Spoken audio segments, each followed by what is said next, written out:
فرض نمازوں کے بعد سب سے افضل نماز ہے. اور ناظرین یہ خاص دعاؤں کی قبولیت کا وقت ہے. اللہ اکبر. تہجد پڑھ کے جو دعا مانگنے کا مزہ آتا ہے, اور اللہ کرے ہم ایسی دعائیں مانگنے والے بن جائیں کہ میں جانوں میرا رب جانے. اکیلے میں جا نماز بچھائیں, رات کا پہر ہو, ہاتھ اٹھیں اور آنسو بہیں, یقین کریں یہ وہ وقت ہے آپ جو مانگیں گے عطا کیا جائے. اور نبی پاک بھی رات کو اٹھ کر دعائیں مانگتے گر گڑاتے. نماز ہم پر سب سے پہلا فرض ہے, لیکن نماز نہ پڑھنا کتنا برا ہے آئیے سنتے ہیں. اللہ کے حبیب صلی اللہ تعالی علیہ وسلم ارشاد فرماتے ہیں, جس نے جان بوجھ کر نماز چھوڑ دی اللہ عز و جل اس کے عمل برباد کر دے گا, اور اللہ عز و جل کا ذمہ اس سے اٹھ جائے گا جب تک کہ وہ توبہ کے ذریعے اللہ عز و جل کی بارگاہ میں رجوع نہ کرے. ناظرین ذرا غور کیجئے, نماز صرف رمضان میں فرض نہیں ہے. ماہ رمضان میں مسجدیں آباد ہو جاتی ہیں, لیکن جیسے جیسے رمضان کے روزے آگے بڑھتے ہیں, بدقسمتی یہ ہے کہ رمضان میں بھی نمازی کم ہونا شروع ہو جاتے ہیں, پھر آخری عشرے میں کچھ واپس آ جاتے ہیں. لیکن جیسے ہی عید کا چاند نظر آتا ہے, رمضان چلا جاتا ہے, نمازی کہاں جاتے ہیں؟ ہم مسلمان تو باقی رہتے ہیں نا, ہمارا ایمان تو ہمارے پاس ہی ہوتا ہے نا. مسلمانوں پر سب سے پہلا فرض نماز ہے. ہم جس طرح رمضان کے ختم ہوتے ہی مسجدوں سے چلے جاتے ہیں, آپ خود سوچئے کہیں یہ اس طرح کا میسج تو کنوے نہیں ہو رہا کہ شیطان بند تھا تو ہم مسجد میں تھے, شیطان کے آزاد ہوتے ہی اللہ سے دور ہو گئے, گویا شیطان کے استقبال کے لیے نکل کھڑے ہوئے. یہ ایٹیٹیوڈ اچھا نہیں ہے, یہ انداز اچھا نہیں ہے. کہیں ایسا نہ ہو کہ نماز چھوڑنے کی نحوست سے جو بڑی مشکل سے نیکیاں کمائی ہیں وہ ساری برباد ہو جائیں. ہم کیوں نمازوں سے محبت نہیں کرتے؟ بے نمازی, میں آپ کو یقین کریں وہ وعیدیں سنا نہیں سکتا, لیکن ٹرائی ٹو انڈرسٹینڈ یہ جرم کتنا بڑا ہے. تمہیں پورے دن میں 5 بار اللہ کی بارگاہ میں سر جھکانے کا ٹائم نہیں ملتا. اللہ سے وعدہ کر لو, آج پکی نیت کر لو, کچھ بھی ہو جائے آج کے بعد ہماری کوئی نماز قضا نہیں ہوگی. آپ کو پتا ہے نمازی کو تحفہ کیا ملے گا؟ ہائے ہائے, نماز کے فضائل تو سنو یار. نماز کو عماد الدین کہا گیا, دا پلر آف اسلام. اس بلڈنگ میں کسی بھی بلڈنگ کے پلر نکال دیں, بلڈنگ کا کیا ہوگا؟ گر جائے گی. ہماری بلڈنگ میں پلر ہی نہیں ہے. اگر ایمان کا پلر ہے اسلام, نماز جو ہے, نماز میرے آقا کی آنکھوں کی ٹھنڈک ہے. نمازی کو پل صراط پر نور عطا کیا جائے گا, نمازی کی قبر روشن کر دی جائے گی, نمازی کی قبر کو تا حد نگاہ وسیع کر دیا جائے گا. اور سنو, سب سے بڑا انعام جو نمازی کو ملے گا کہ اسے بروز قیامت اللہ کا دیدار کروایا جائے گا. جس خالق نے مجھے بنایا اس کا دیدار مجھے کرایا جائے گا, پھر میں نماز کیسے چھوڑ دوں؟ اور اس کے برعکس اشجع الاقرع, حدیث کے الفاظ میں بیان کر رہا ہوں, ایک گنجا سانپ بے نمازی پر قبر میں مسلط کر دیا جائے گا, جو قیامت تک نماز نہ پڑھنے کے سبب اسے مارتا رہے گا. کیسے برداشت کریں گے؟ کیا فائدہ اتنے بڑے بڑے گھروں کا, اتنے پیارے بیڈ رومز کا, اور اتنے خوبصورت باتھ روم کا, جس قبر میں جانا ہے اگر وہاں سانپ اور بچھو ہے تو بیکار ہے یہ گھر.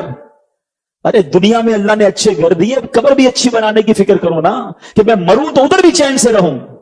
تو سب سے پہلا فرض نماز ہے, سب سے پہلی بڑی نیکی نماز ہے. لوگ کہتے ہیں وظائف بتاؤ, کیا خوبصورت بات میرے پیر و مرشد فرماتے ہیں, فرماتے مسلمان مرد بالغ کے لیے سب سے بڑا وظیفہ 5 وقت کی نماز ہے.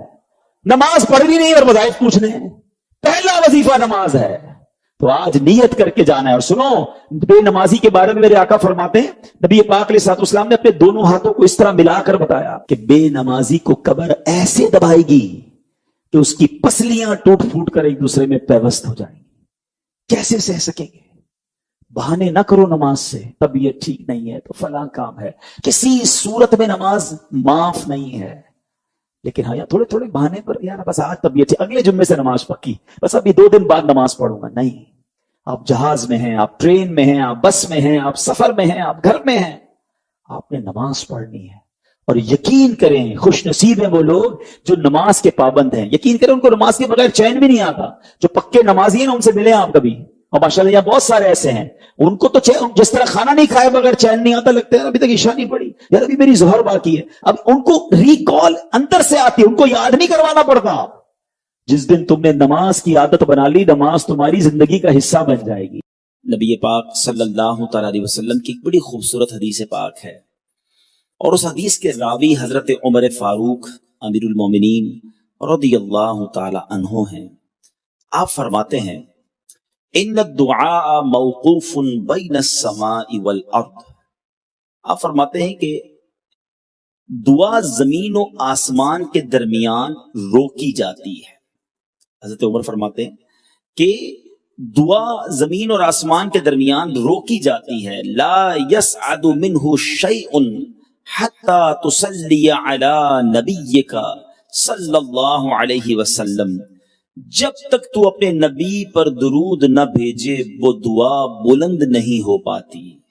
درود پاک کی اہمیت کو سمجھیے کہ اگر اول آخر درود پاک ہو، کیونکہ علماء فرماتے ہیں درود پاک ایک ایسا عمل ہے، ایک ایسا وظیفہ ہے جو مقبول ہی مقبول ہے، جس کو رد نہیں کیا جاتا. تو اول آخر قبول ہونے والا عمل کر لیا جائے، وظیفہ پڑھ لیا جائے تو رب کریم کی رحمت سے امید ہے کہ ان دونوں کے درمیان جو چیز ہے وہ بھی قبول کر لی جائے گی. تو دعا سے پہلے بھی درود پاک، دعا کے بعد بھی درود پاک. آپ نے دیکھا ہوگا ماشاءاللہ علماء کرام، مسجدوں کے امام، عاشقان رسول کی جب اجتماع ہوتے ہیں تو دعا سے پہلے بھی صلاۃ السلام پڑھا جاتا ہے، حمد و صلات پڑھی جاتی ہے، اور دعا کے آخر میں بھی بعض اوقات جو آیت درود ہے وہ پڑھی جاتی ہے. ان اللہ وملائکتہ یصلون علی النبی یا ایہا الذین آمنوا صلوا علیہ وسلموا تسلیما. پھر سب لوگ مل کے درود پاک پڑھتے ہیں، آپ بھی پڑھ لیجئے. صلی اللہ علی النبی الامی وآلہ صلی اللہ علیہ وسلم صلاۃ و سلاما علیک یا سیدی یا رسول اللہ. تو معلوم ہوا کہ درود پاک ایک ایسا وظیفہ ہے جو ہر جگہ کام آنے والا ہے. بڑی پیاری بات شاعر لکھتے ہیں نا، ہر درد کی دوا ہے صلی علی محمد، ہر درد کی دوا ہے صلی علی محمد، تعویذ ہر بلا ہے صلی علی محمد. اگر آپ چاہتے ہیں کہ آپ کی روزی میں برکت ہو تو درود پاک پڑھیے.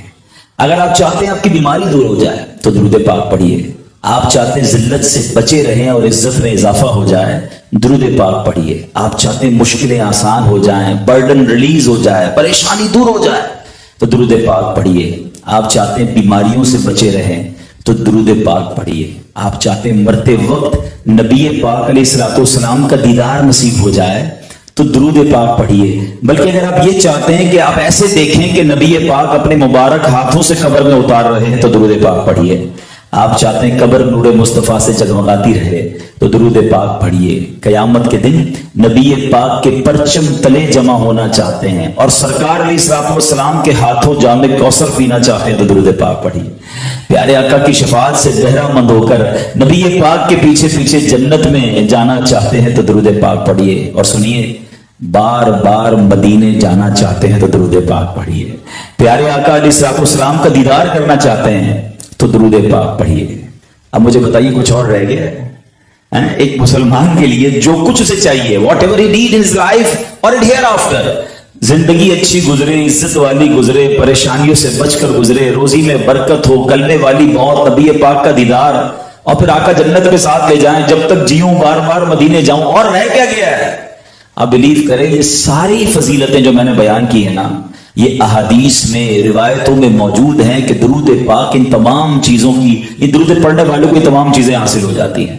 تو پھر ہم کیوں فضول کاموں میں، فضول باتوں میں اپنا وقت ضائع کریں؟ اس کو تھام لیں. یہ مہینہ ایکچولی ہمیں درود پاک سے بھی جوڑنے آیا ہے. اتنی عادت بنا لو اس مہینے میں کہ اس کے بعد مہینہ تو چلا جائے، درود پاک ہماری زندگی میں شامل ہو جائے. جب یہ شاعر لکھتے ہیں، دکھوں نے تم کو جو گھیرا ہو تو درود پڑھو، دکھوں نے تم کو جو گھیرا ہو تو درود پڑھو، جو حاضری کی تمنا ہو تو درود پڑھو. قیامت کا دن، ڈے آف ججمنٹ، انصاف کا دن. ہم روزانہ قرآن پاک کی جب تلاوت کرتے ہیں، سورہ فاتحہ ہر نماز میں پڑھتے ہیں، مالک یوم الدین. مالک یوم الدین کون سا دن؟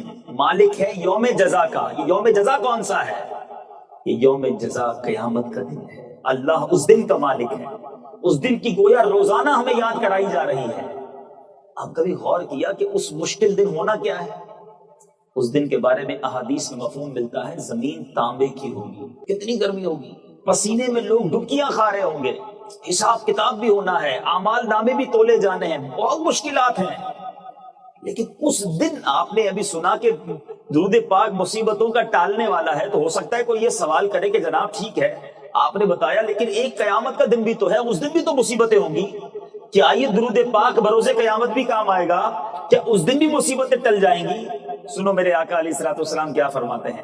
میرے آقا فرماتے ہیں, حضرت عبداللہ ابن مسعود رضی اللہ تعالیٰ عنہ کے راوی ہیں, ترمذی شریف کی حدیث ہے, سرور کائنات صلی اللہ تعالیٰ علیہ وسلم نے ارشاد فرمایا, میرے آقا کہتے ہیں لوگوں میں سے میرے زیادہ قریب قیامت کے دن وہ ہوگا جس نے مجھ پر زیادہ درود پاک پڑھے ہوں گے. اچھا قیامت کے دن اگر نبی پاک کے قریب ہوں گے تو کیا فائدہ ہونا ہے؟ اللہ اللہ, شافع روز محشر کون ہے؟ رب کی بارگاہ سے بخشوانے والے کون ہیں؟ حوض کوثر پر گناہگاروں کو جام پلانے والے کون ہیں؟ نامہ اعمال کے تلتے وقت گناہگاروں کی مدد کرنے والے کون ہیں؟ امام عشق و محبت اعلیٰ حضرت قیامت کے دن نبی پاک کیا کیا کرم فرمائیں گے, کتنے پیارے انداز میں بتاتے ہیں پیاس لگے گی نا, سنو, ٹھنڈا ٹھنڈا میٹھا میٹھا پیتے ہم ہیں پلاتے یہ. اس دن اعمال نامے تولے جائیں گے, ڈر ہے کہ کہیں نیکیوں کا پلڑا ہلکا نہ ہو جائے. امام اہل سنت سمجھا رہے ہیں اپنے کرم سے ہم ہلکوں کا پلہ بھاری بناتے یہ ہیں, اپنی بنی ہم آپ بگاڑیں کون بنائے بناتے یہ ہیں. اچھا اس دن پل صراط بھی ہے, تیل تلوار سے زیادہ تیز پل بھی ہے, بال سے زیادہ باریک بھی ہے, ہمارا کیا بنے گا؟ اعلیٰ حضرت سمجھا رہے ہیں سلم سلم کی ڈھارس سے پل سے پار چلاتے یہ ہیں.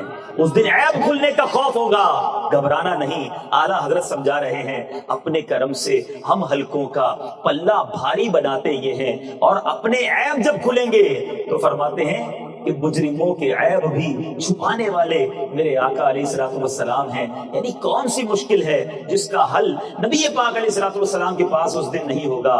گویا ایک ہی ہستی ہوگی جنہوں نے بخشوانا ہے, جنہوں نے بچانا ہے. اب سچ بتاؤ, قیامت کے دن اگر کوئی نبی پاک کے قریب ہو جائے, انہی کے پاس ہو جائے, پھر مشکل تو نہیں رہے گی. پیاس لگے گی تو جام کوثر پلا دیں گے, پل صراط سے پار لگنا ہوگا تو پار کروا دیں گے, اعمال نامے کھلیں گے تو انشاءاللہ نیکیوں کا پلڑا بھاری کروا دیں گے. ہم تو ہوں گے ان کے پاس. درود اتنی بڑی نعمت ہے کہ جنہوں نے پرابلم سالو کرنی ہے انہی کے پاس پہنچا دیتا ہے. اور پھر شاعر لکھتا ہے نا, محشر ہے اگر محشر کس بات کا ہم کو ڈر. اے میلاد بنانے والوں, اے نبی کا چرچا کرنے والوں, زندگی بھر انہیں یاد کرنے والوں, سنو, محشر ہے اگر محشر کس بات کا ہم کو ڈر. ہم جن کے ثنا خواں ہیں وہ بھی تو وہاں ہوں گے. جب وہ وہاں ہوں گے تو پھر سارے کام سیدھے ہو جانے ہیں. زندگی ان کی یاد میں گزری ہے, تو شرط یہ ہے کہ ان کے ذکر میں زندگی گزرے, ان کی یاد میں زندگی گزرے, درود پڑھتے ہوئے زندگی گزرے. تو آؤ میرے پیچھے اسلامی بھائیوں, آپ یہاں کام کرتے ہیں, نوکری کرتے ہیں, جاب کرتے ہیں, کسی بھی فیلڈ میں ہیں, کام کرتے وقت ہاتھ مصروف ہوتے ہیں, زبان مصروف نہیں ہوتی. تو کام کرتے جائیے, درود پڑھتے جائیے, کام بھی آسان ہو جائے گا, برکتیں بھی ملیں گی, نیکیاں بھی ملیں گی, اللہ نے 4 راحتیں بھی ملیں گی. آئیے مل کر محبت کے ساتھ درود پاک پڑھ لیجئے. صلو علی الحبیب صلی اللہ. آج کے بیان میں جس موضوع کا میں نے انتخاب کیا ہے, نبی پاک علیہ الصلوۃ والسلام کی سیرت, پیارے آقا علیہ الصلوۃ والسلام کی حیات طیبہ, یہ ہم سب کے لیے بہترین نمونہ ہے. اور آپ کی حیات میں, آپ کی زندگی میں اتنے پہلو ہیں, اتنے ڈائمینشنز ہیں, اتنی جہتیں ہیں کہ جب سیرت پڑھے تو عقل حیران ہو جاتی ہے کہ نبی پاک کیسی خوبصورت اور کیسی کامل شخصیت ہے. یعنی پیارے آقا علیہ الصلوۃ والسلام کی پیدائش سے پہلے کے واقعات, نبی پاک کی پیدائش کے وقت کے واقعات, نبی پاک کے بچپن کی بات کریں تو عقل حیران ہو جاتی ہے, کیا خوبصورت بچپن ہے. میرے آقا کی جوانی کی بات کریں, نبی پاک کے کاروبار کا تذکرہ کریں, پیارے آقا علیہ الصلوۃ والسلام پر جب پہلی وحی نازل ہوئی اس وقت کیا کیفیات تھی اس کی بات کریں. پھر نبی پاک علیہ الصلوۃ والسلام کو جب اسلام پھیلانا شروع کیا, ذرا غور کیجئے گا, مقام کیا ہے, محبوب رب العالمین ہے, فرشتوں کے آقا ہیں, نبیوں کے آقا ہیں, کونین میں ان جیسا اور کوئی نہیں, رب نے اپنا محبوب بنایا ہے, اتنا بڑا مقام ہے.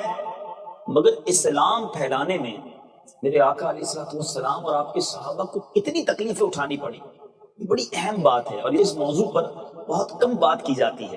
آج میں نبی پاک علیہ الصلوۃ والسلام کی سیرت کے اس دردناک پہلو کی طرف توجہ دلانا چاہتا ہوں. پھر بعد میں عرض کروں گا کہ یہ سیرت کا یہ پہلو ہم نے کیوں بیان کیا. لیکن ذرا غور تو کیجئے، اتنا بڑا مقام مگر تکلیفیں کیسی تھی. پیارے آقا علیہ الصلوۃ والسلام پر جب پہلی وحی نازل ہوئی، میرے آقا علیہ الصلوۃ والسلام نے جس کو کہے نا چھپ کر چند صحابہ میں چند لوگوں میں اسلام کی دعوت پیش کی. بہت چھپ چھپ کر دین کا کام ہوتا تھا. دار ارقم میں صحابہ کرام کے ساتھ نبی پاک بیٹھتے اور انہیں تعلیم فرماتے، انہیں دین کی باتیں بتاتے، نیکی کی دعوت دیتے. مگر جب اعلان نبوت کو 4 سال ہو گئے، 4تھا سال ہوا، تو قرآن پاک کی یہ آیت نازل ہوئی سورہ حجر میں، فَاصْدَعْ بِمَا تُؤْمَرْ، تو اعلانیہ کہہ دو جس بات کا تمہیں حکم ہے. یعنی اب اعلانیہ اعلان حکم دیا کہ اب لوگوں کو نیکی کی دعوت، اسلام کی دعوت دی جائے. بس یہ اعلان کرنے کی دیر تھی. جو اپنے تھے، محبت کرنے والے تھے، امین اور صادق کہنے والے تھے، نبی پاک کے کردار کی گویا رتب اللسان ہوا کرتے تھے، وہ سارے دشمن ہو گئے. اور دشمنی کیسی ہم سوچ بھی نہیں سکتے. اے میرے بیچ پیارے اسلامی بھائیوں، اب پورا عرب ایسا لگتا تھا مخالفت پر کمر بستہ ہو گیا. کسی طرح انہیں چین نہیں آتا تھا کہ نبی پاک علیہ الصلوۃ والسلام کو کس طرح تکلیف پہنچائے. چونکہ انہیں یہ خوف تھا کہ بنو ہاشم اگر نبی پاک کو معاذ اللہ شہید کر دیں گے تو بنو ہاشم ایک بڑا قبیلہ ہے، ان سے لڑائی چھڑ جائے گی تو قتل تو نہ کر سکے، شہید تو نہ کر سکے. مگر اب کیا کرتے، ستانا شروع کیا، تکلیف دینا شروع کی. تکلیفیں بھی کیسی کہ آج سنے تو عقلیں حیران، رونگٹے کھڑے ہو جاتے ہیں، آنکھوں میں آنسو آ جاتے ہیں کہ اللہ کے حبیب صلی اللہ علیہ وسلم کو اتنا ستایا گیا. آپ بھی سنیے. سب سے پہلے نبی پاک علیہ الصلوۃ والسلام کے بارے میں کیا مشہور کیا کہ یہ کاہن ہے. کاہن معاذ اللہ اس کو کہتے ہیں جو جادو کے کام کرتا ہے، یہ ستاروں کا علم بتاتا ہے. کہا یہ ساحر ہیں، شاعر ہیں، مجنون ہیں. یہ پروپیگنڈا کرنا شروع کیا کہ یہ معاذ اللہ ایک نارمل انسان نہیں ہے، ان کے اندر یہ برائیاں ہیں. پھر میرے آقا علیہ الصلوۃ والسلام جب گزرتے تو آپ کے پیچھے شریر لڑکے لگا دیے جاتے ہیں، بستی کرنے والے، برا بھلا کہنے والے، جو نبی پاک کے پیچھے چلتے اور پیارے آقا علیہ الصلوۃ والسلام پر پھپتیاں کستے، گالیاں دیتے، کہتے یہ دیوانہ ہے، یہ دیوانہ ہے. شور بچا بچا کر نبی پاک علیہ الصلوۃ والسلام پر پتھر پھینکتے. کبھی کفار مکہ نبی پاک علیہ الصلوۃ والسلام کے راستوں میں کانٹے بچھاتے، کبھی آپ علیہ الصلوۃ والسلام کے جسم مبارک پر نجاست ڈال دیتے، کبھی پیارے آقا علیہ الصلوۃ والسلام کو دھکا دیتے، کبھی آپ علیہ الصلوۃ والسلام کی مقدس اور نازک گردن میں چادر کا پھندا ڈال کر گلا گھونٹنے کی کوشش کرتے. اے میرے نیچے اسلامی بھائی، چھوٹی چھوٹی تکلیفوں پر دین کا کام چھوڑ دونے والوں، کوئی نیکی کرے اور ہمیں کوئی برا کہہ دے تو کہتے نہیں جناب میں نے یہ نیکی نہیں کرنی. سنو، جس نبی کا کلمہ پڑھا ہے انہوں نے دین کیسے پھیلایا. روایت ہے کہ ایک مرتبہ سرکار دو عالم صلی اللہ تعالی علیہ وسلم حرم کعبہ میں نماز پڑھ رہے تھے. ایک دم سنگدل کافر عقبہ بن ابی معیط نے آپ صلی اللہ تعالی علیہ وسلم کے گلے میں چادر کا پھندا ڈال کر اس زور سے وہ پھندا کھینچا کہ پیارے آقا کا دم گھٹنے لگا. صدیق اکبر رضی اللہ عنہ کوئی قریبی تھے، دوڑتے ہوئے آئے اور کہا کیا تم ایسے آدمی کو قتل کرتے ہو جو یہ کہتا ہے کہ میرا رب اللہ ہے. کسی کو دھکا دیا، پھر اس کو دھکا دیا، کسی طرح نبی پاک علیہ الصلوۃ والسلام کو چھڑایا. مگر اس چھڑاتے چھڑاتے حضرت ابوبکر صدیق کو بھی انہوں نے بڑا مارا، انہیں بھی زخمی کر دیا. اے میرے میٹھے اور پیارے اسلامی بھائیوں، جب نبی پاک کے معجزات یہ کافر دیکھتے، پیارے آقا کے تصرفات دیکھتے، ارے دلوں پر مہر کیسی تھی کہ چاند کے 2 ٹکڑے کرنے والے، سورج کو پلٹانے والے، کنکریوں کو کلمہ پڑھانے والے آقا کو دیکھتے ایمان نہ لاتے بلکہ کہتے یہ جادوگر ہے. اے میرے بیچ اسلامی بھائیوں، جب نبی پاک علیہ الصلوۃ والسلام قرآن پاک کی تلاوت کرتے، سنو، آج ہمیں کوئی تلاوت کر کے روکنے والا نہیں. آج ہم تلاوت قرآن سے منہ موڑے بیٹھے ہیں. آج تلاوت کریں تو لوگ خوشی مناتے ہیں. ایک وہ دور بھی تھا کہ جس ہستی پر قرآن نازل ہوا، جبریل امین جن کے پاس قرآن لے کر آئے، جب وہ قرآن کی تلاوت کرتے تو یہ کفار قرآن اور قرآن لانے والے جبرائیل اور قرآن کو نازل کرنے والے اللہ اور پیارے آقا علیہ الصلوۃ والسلام کو گالیاں دیتے، گلی کوچوں میں پہرا بٹھا دیتے کہ کوئی قرآن کی آواز سن نہ سکے، کسی کو آواز سنائی نہ دے. کیا ہوتا تھا جب قرآن پڑھتے میرے آقا تو تالیاں بجانا شروع کرتے ہیں. تو اس کے ساتھ ساتھ سیٹیاں بجا بجا کر اتنا شور مچاتے کہ میرے آقا کی قرآن کی آواز کسی کے کان تک نہ پہنچے. جب میرے آقا کبھی کسی کفار کے میلے میں جا کر ان کے مجمع میں جاتے کہ وہاں جا کر قرآن سنا دوں، جب ان کے مجمع میں جا کر قرآن سناتے یا واز فرماتے تو آپ کا چچا ابو لہب آپ کے پیچھے سے چلا چلا کر کہتا تھا اے لوگوں یہ میرا بھتیجا جھوٹا ہے، یہ دیوانہ ہے، تم لوگ اس کی کوئی بات نہ سنو. ارے کس کس تکلیف کی بات کرو، کیسی امبریسمنٹ ہوتی ہوگی، کیسی دل اقدس پر تکلیف پہنچتی ہوگی، مگر وہ منبع علم و حکم خاموش رہتا تھا. وہ منبع علم و حکم خاموش رہتا تھا، صبر کرتا تھا، انہیں دعائیں دیتا تھا. سلام اس پر کہ جس نے خون کے پیاسوں کو کبائیں دی، سلام اس پر کہ جس نے گالیاں سن کر دعائیں دی. ایک مرتبہ نبی پاک علیہ السلام ذوالمجاز کے بازار میں دعوت اسلام کے لیے واز کے لیے تشریف لے گئے، لوگوں کو کلمہ حق کی دعوت دی تو ابو جہل ظالم نے کیا کیا، آپ پر دھول اڑاتا جاتا اور کہتا اے لوگوں اس کے فریب میں مت آنا، یہ چاہتا ہے کہ تم لات و عزا یعنی ہمارے خداؤں کی عبادت چھوڑ دو. ایک بار نبی پاک علیہ السلام حرم کعبہ میں نماز پڑھ رہے تھے. میرے وہ بھائی جو نماز میں سستی کرتے ہیں، جو آج پنکھے چل رہے ہوتے ہیں، قالین بچھا ہوا ہوتا ہے، اے میرے بیچ اسلامی بھائیوں مؤذن اذان دے رہا ہوتا ہے کہ حی علی الفلاح حی علی الصلاح، ہم مسجد میں نہیں جاتے. ارے ایسی بھی نماز اس دنیا میں پڑھی گئی ہے کہ جس کے صدقے نماز ملی ہے، وہ آقا حرم کعبہ میں نماز پڑھ رہے ہیں. اور وہاں ان ظالموں نے کیا کیا، میرے آقا جب نماز پڑھ رہے ہیں ابو جہل نے اناؤنس کیا، یہ بخاری شریف کی حدیث ہے، اس کا خلاصہ ہے ابو جہل نے اعلان کیا ہے کوئی جو آل فلاں کے ذبح کیے ہوئے اونٹ کی اوجڑی لا کر ان کے سجدے میں ان کے کاندھوں پر رکھ دے. اللہ اللہ، عقبہ بن معید سنگ دل بدبخت اونٹ کی اوجڑی لا کر اس نے نبی پاک کے مبارک کاندھوں پہ رکھ دی. ذرا سوچو تو صحیح یہ منظر کیسا ہوگا. محبوب رب العالمین رب کو سجدہ کر رہے ہیں اور سجدے کی عالم میں پشت انبت پر اوجڑی پڑی ہوئی ہے، کافی طویل سجدہ ہو گیا. میرے آقا سجدے سے سر اٹھاتے تو کیسے اٹھاتے. اب کسی نے بیوی فاطمہ خاتون جنت کو بتایا کہ جلدی چلو، حرم کعبہ میں نبی پاک کی پیٹھ پر اوجڑی رکھ دی گئی ہے.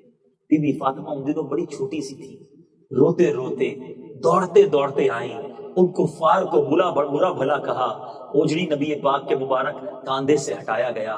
پیارے آقا سجدے سے کھڑے ہوئے، نبی پاک کے قلب اقدس کو بڑا رنج پہنچا. بی بی فاطمہ بھی رو رہی ہیں، نبی پاک کا قلب اقدس بھی رنجیدہ ہے. اے میرے پیچھے اسلامی بھائیوں، جس وقت یہ اوجڑی رکھی گئی نا، اتنا زور زور سے کفار ہنس رہے تھے، ایک دوسرے پر گرتے جا رہے تھے.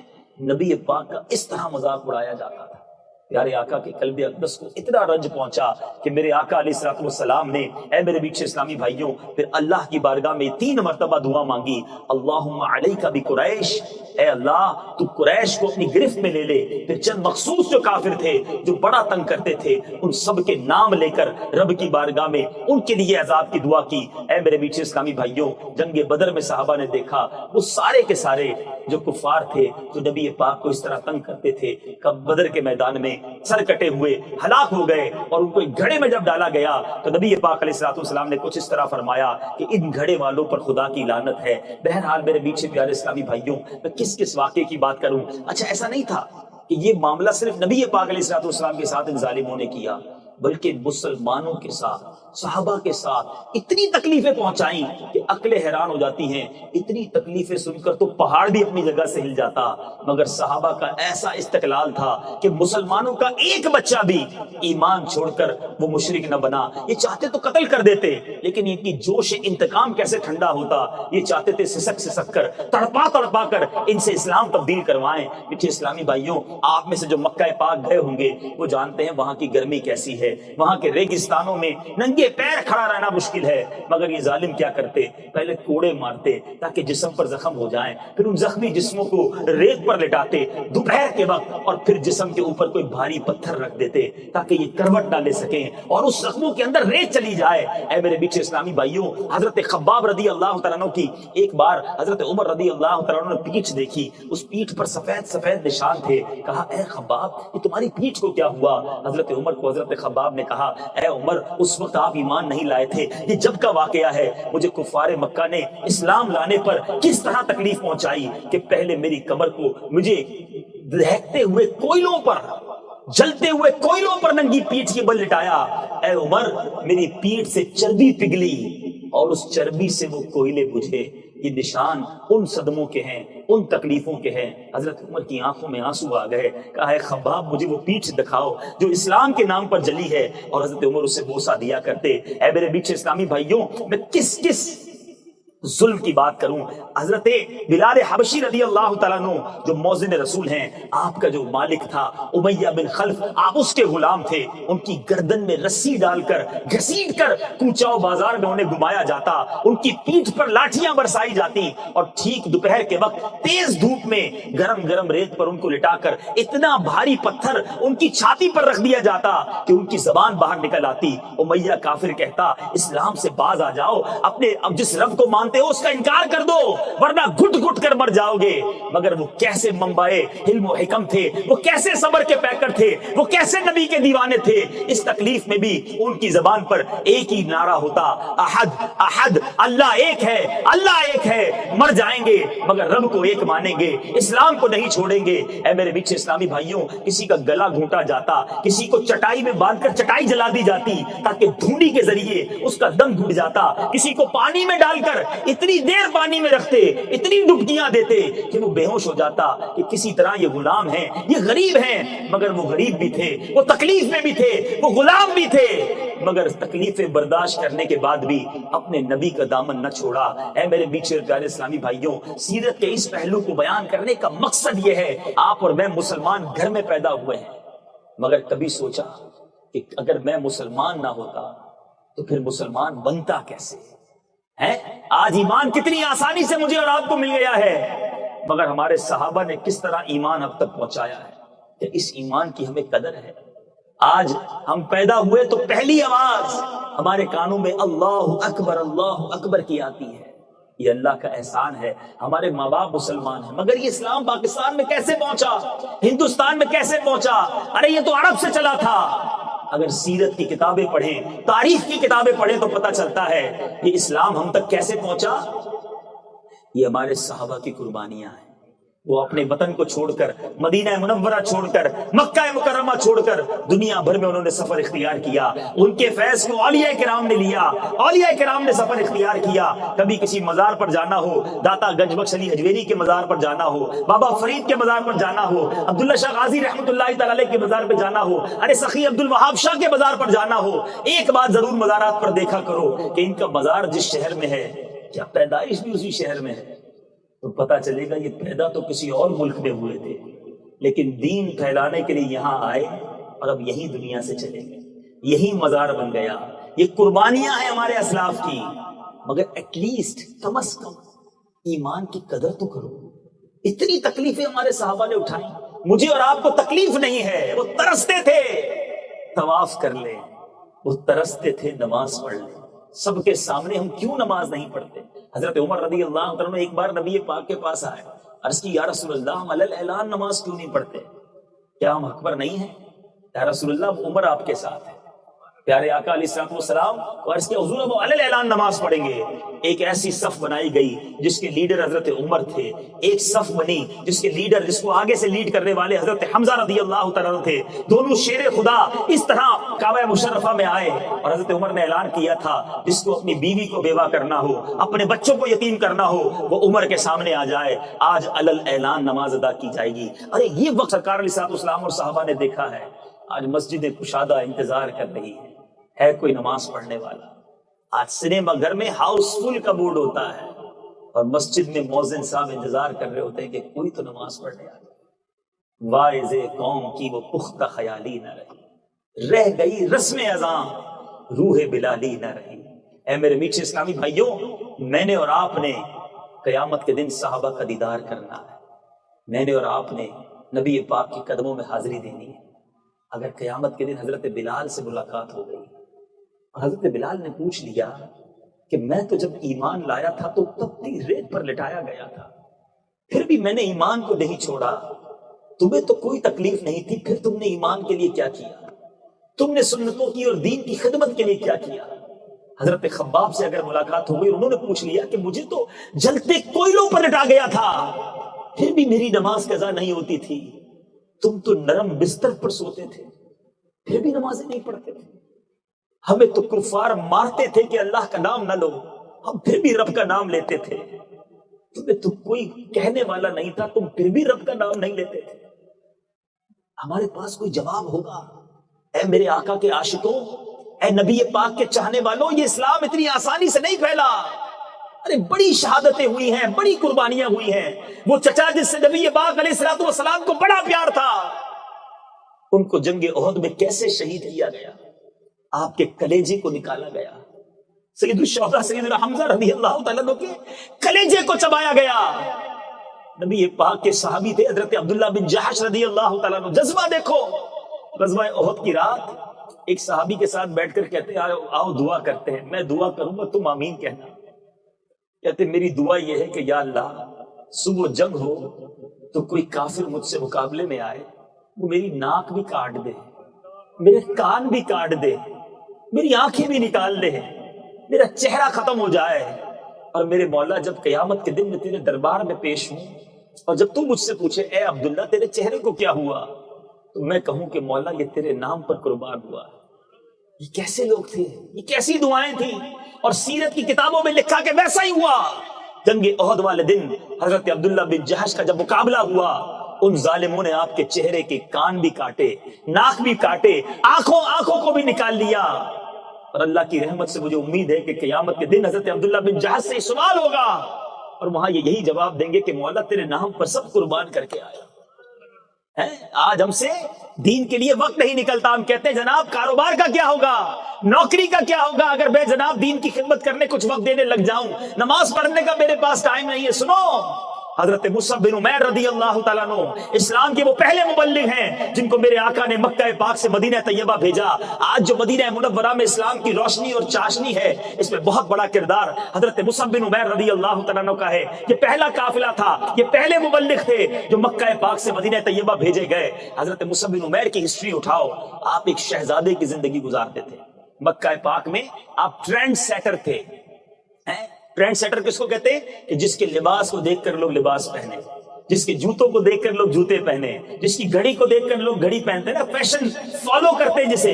حضرت مصعب بن عمیر ایک شہزادے کی زندگی گزارتے، بڑا قیمتی لباس پہنتے، مکے کے لوگ ویسا لباس پہن کر لباس سلاتے تھے۔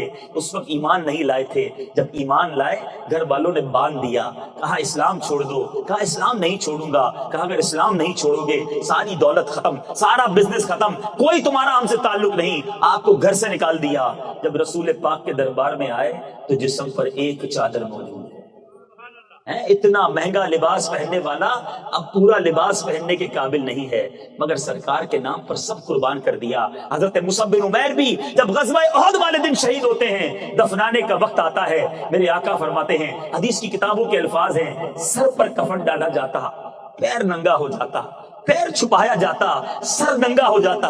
نبی پاک نے جب یہ دیکھا آنکھوں میں آنسو آ گئے، فرمایا کچھ اس طرح فرمایا یہ مکے کا شہزادہ تھا، مگر آج تدفین کے وقت اس کا حال یہ ہے ہمارے پاس کفن دینے کو پورا کپڑا نہیں ہے۔ صحابہ سے فرمایا سر کو چادر سے چھپا دو، پیر پر ازخر نامی گھاس ڈال دو اور ارحم الراحمین کو سپرد کر دو۔ ان کی تدفین کر دی گئی۔ کس قربانی کی بات کریں، کس قربانی کی مثال دوں؟ کربلا کا واقعہ ہر سال سنتے ہو، کیا علی اصغر کا بچپنا یاد نہیں آتا؟ علی اکبر کی جوانی یاد نہیں آتی؟ کربلا والوں کی پیاسے گلے یاد نہیں آتے؟ ارے اسلام کے لیے کتنی قربانیاں دی گئی ہیں۔ سوال یہ ہے کہ میں اور آپ اس اسلام کی کیا خدمت کر رہے ہیں؟ اور اس خوبصورت تاریخ سے ایک اور مدنی پھول آخر میں دینا چاہتا ہوں کہ وہ لوگ اتنی تکلیفیں اٹھا کر بھی اللہ کی رضا پر راضی رہتے تھے۔ آج میرے اور آپ کے اندر صبر کتنا ہے؟ تھوڑی تکلیف آ جائے تو واویلا، شکوے، شکایات، ارے جناب بہت پریشان ہوں، اللہ نے دیا ہی کیا ہے مجھے، بعد اللہ میرے پاس کچھ بھی نہیں ہے، بڑی تکلیف میں ہوں۔ اے میرے پیچھے اسلامی بھائیوں، یہ انداز نہیں ہے۔ اللہ تبارک و تعالیٰ قرآن مجید فرقان حمید میں ارشاد فرماتا ہے ان اللہ مع الصابرین، اللہ صابروں کے ساتھ ہے۔ جس کے ساتھ اللہ ہو جائے اس کی مشکل رہے گی. ارے پریشانی میں صبر کرو. سب کو بتانا ضروری نہیں کہ پیٹ میں بہت درد ہے, سر میں بہت درد ہے, کاروبار نہیں چل رہا, نوکری نہیں چل رہی. ارے کسی کو بتانے سے مسئلے حل نہیں ہوں گے, صبر کا ثواب بھی چلا جائے گا. شاعر لکھتا ہے نا, کسی کا احسان کیوں اٹھائیں, کسی کو حالات کیوں بتائیں. کسی کا احسان کیوں اٹھائیں, کسی کو حالات کیوں بتائیں. تم ہی سے مانگیں گے تم ہی دو گے, تمہارے در سے ہی لو لگی ہے. جس نے دینا ہے اس سے مانگو نا, کیوں دنیا والوں کو بتاؤں. آج ہمارا کوئی نفع ہو جائے, کیا سب کو بتاتے ہو اتنے کما لیے, اتنا نفع کر لیا, یہ لاٹری نکل آئی, یہ فائدہ ہو گیا؟ نہیں بتاتے. گھر والوں کو تو زیادہ نہیں بتاتے, خرچہ شروع کر دیں گے. لیکن اگر نقصان ہو جائے تو سب کو بتاتے ہیں, تکلیف ہو جائے تو سب کو بتاتے ہیں. کیوں بتاتے ہیں؟ یہ صبر کا ثواب بھی آپ کا جا رہا ہے. یہ شکوے اور شکایات ہیں. اے میرے بیچ پیارے اسلامی بھائیوں, روایت سنیے. شہنشاہ نبوت, مخزن جود و سخاوت صلی اللہ تعالی علیہ وسلم نے ارشاد فرمایا, جو شخص دنیا ہی میں اپنی ہر خواہش کی تکمیل کر لے تو یہ چیز آخرت میں اس کی اور اس کی خواہش کے درمیان آڑ اور پردہ بن جائے گی. ایک حدیث سنیے اور ایمان تازہ کیجئے. پیارے آقا علیہ الصلوۃ والسلام نے صحابہ کرام کے پاس آئے, غور سے سنیے گا. فرمایا کیا تم مومن ہو؟ وہ خاموش رہے. امیر المومنین نے عرض کی جی یا رسول اللہ ہم مومن ہیں. پیارے آقا نے فرمایا تمہارے ایمان کی علامت کیا ہے؟ غور سے سنیے گا. مومن ہو تو ایمان کی نشانی کیا ہے؟ صحابہ نے عرض کی ہم فراخی کی حالت میں, یعنی جب خوشحال ہوتے ہیں اللہ کا شکر کرتے ہیں, آزمائش کے وقت صبر کرتے ہیں. پیارے آقا علیہ الصلوۃ والسلام سے عرض کی حضور اللہ کے فیصلوں پر راضی رہتے ہیں. 3 باتیں کہیں صحابہ کرام. جب خوشحالی ہوتی ہے تو شکر کرتے ہیں, تکلیف ہوتی ہے تو صبر کرتے ہیں, اللہ کے فیصلوں پر راضی رہتے ہیں. نبی پاک نے فرمایا رب کعبہ کی قسم تم مومن ہو. مومن ہونا ہے تو ان 3 باتوں پر عمل کرنا شروع کر دو. جب اللہ کی طرف سے عطائیں ہوں تو شکر ادا کرو. ہم کیا کرتے ہیں, جیسے ہی ہاتھ کھلا ہوتا ہے ویسے ہی گناہ بھی کھلے ہوتا ہے, جیسے ہی مال ہاتھ میں آتا ہے خطائیں بڑھ جاتی ہیں. عجیب لوگ ہیں. آسانی پر شکر ادا کرنا چاہیے. سچی بات یہ ہے کہ جس پر رب کی عطائیں بڑھے ہیں اس کے تو سجدے بڑھنے چاہیے تھے, اس کا تو شکر بڑھنا چاہیے تھا. مگر عجیب معاملہ ہے, وہ عطائیں فرماتا ہے, ہم خطائیں کرتے ہیں. اور جب مشکل آئے تو صبر کرے اور اللہ کے فیصلے پر راضی رہے. آج ہو سکتا ہے کوئی بیمار میرا بھائی بیٹھا ہو, کوئی تنگ دست بیٹھا ہو, کسی کا بچہ بیمار ہو. سنو, صبر کرو گے تو کیا ملے گا. رب فرماتا ہے جب میں اپنے کسی بندے کو بیماری میں مبتلا کروں اور وہ اس پر صبر کرے, کسی سے شکایت نہ کرے. 2 شرط ہے نا, صبر کرے اور شکایت نہ کرے. بتائے نہ کسی کو, شکایت کرتے ہیں لوگ, ثواب کیا ملے گا. رب فرماتا ہے میں اس کے گوشت کو اچھے گوشت سے اور اس کے خون کو اچھے خون سے بدل دیتا ہوں, اور جب اسے شفا دیتا ہوں تو ایسی شفا دیتا ہوں کہ اس کے نامہ اعمال میں کوئی گناہ نہیں رہتا. اور اگر میں اسے دنیا سے اٹھا لوں تو اسے اپنی رحمت کاملہ کے سائے میں لے جاتا ہوں. یعنی بیماری تو گناہ معاف کروانے آئی تھی, مگر میں نے دنیا کو بتا کر شکایتیں کر کے بہت بیمار رہتا ہوں جناب, شوگر بھی ہے تو بلڈ پریشر بھی ہے تو پیٹ میں بھی درد رہتا ہے, اب تو گھٹنے بھی جواب دے گئے. ارے بھائی کسی ڈاکٹر کے سامنے بیٹھے ہو جو بتا رہے ہو, بس بتانا ہے, خالی خالی بولنا ہے. کیوں بول رہا ہے؟ صبر اسی کا تو نام ہے کہ میں جانوں میرا رب جانے. حضرت رابعہ بصریہ رضی اللہ تعالیٰ عنہ نے بڑی گہری بات کی, عقل مند لوگ میری بات سمجھیں گے. ایک شخص نے سر پر پٹی باندھی ہوئی تھی. رابعہ بصریہ نے کہا کیوں باندھی ہے؟ اس نے کہا سر پہ درد ہے اس لیے باندھی ہے. فرمایا اتنے دن جو راحت میں تھے اس کی پٹی باندھی تھی. بڑی گہری بات ہے. آج سر پر پٹی اس لیے باندھی کہ لوگوں کو بتاؤ میرے سر میں درد ہے. جو اتنے دن اللہ نے اچھا رکھا تھا اس کی کوئی پٹی باندھی تھی؟ تو کیوں بتائیں کسی کو کہ میرے ساتھ کیا پرابلم ہے. ایک جملہ سنتے ہوں گے صبر جمیل, بہت دہراتے ہیں, یا اللہ تمہیں صبر جمیل عطا فرمائے. یہ صبر جمیل ہے کیا؟ اس کا معنی پتہ ہے؟ کہتے سارے ہی ہیں, یہ کسی جمیل بھائی کا صبر نہیں ہے. صبر جمیل کی تعریف یہ لکھی علماء نے کہ صبر جمیل یہ ہے کہ بندہ مصیبت زدہ اور غیر مصیبت زدہ میں فرق ہی نہ کر سکے, پتہ ہی نہ چلے کون بیمار ہے کون پریشان ہے, دونوں بندے دونوں سکون میں ہیں اور ایک بڑی مشکل میں ہے. یہ ہے صبر جمیل. اچھا کچھ لوگ کیا کرتے ہیں, کوئی پرابلم آ جائے, کوئی مصیبت آ جائے, بچے کا انتقال ہو جائے یا گاڑی کی ٹھوکر لگ جائے, تو پہلے تو سب کو بتائیں گے یار یہ ہو گیا, بڑا نقصان ہو گیا, بیمار ہو گیا, فلاں کا انتقال ہو گیا, رونا دھونا سب کر لیا, اور اب آخر میں کہیں گے جناب اب ہم صبر ہی تو کر رہے ہیں.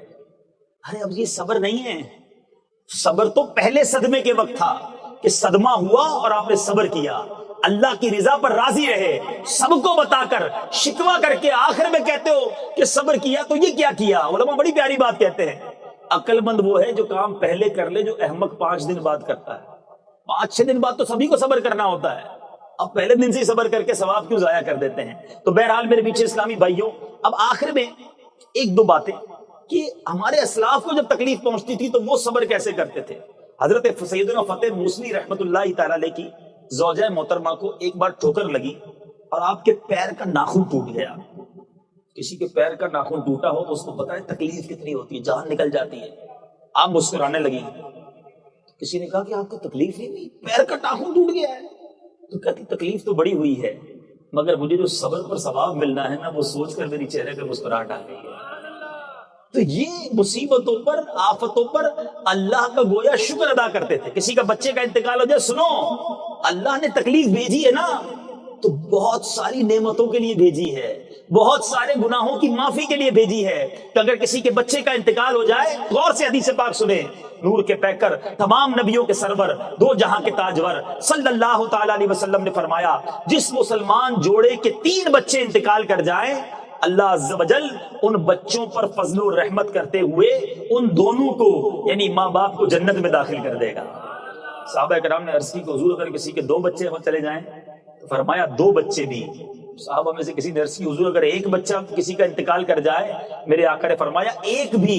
پھر فرمایا اس ذات پاک کی قسم جس کے قبضہ قدرت میں میری جان ہے, جس عورت کا کچا بچہ فوت ہو جائے, حمل ضائع ہو جاتا ہے پریگننسی کے دوران, سنو اس پر وابلہ مت کرنا, یہ اللہ کی کتنی بڑی عطا ہے. نبی پاک فرماتے ہیں جس کا کچا بچہ فوت ہو جائے اور وہ اس پر صبر کرے تو وہ بچہ اپنی ماں کو ناف کے ذریعے کھینچتا ہوا جنت میں لے جائے گا.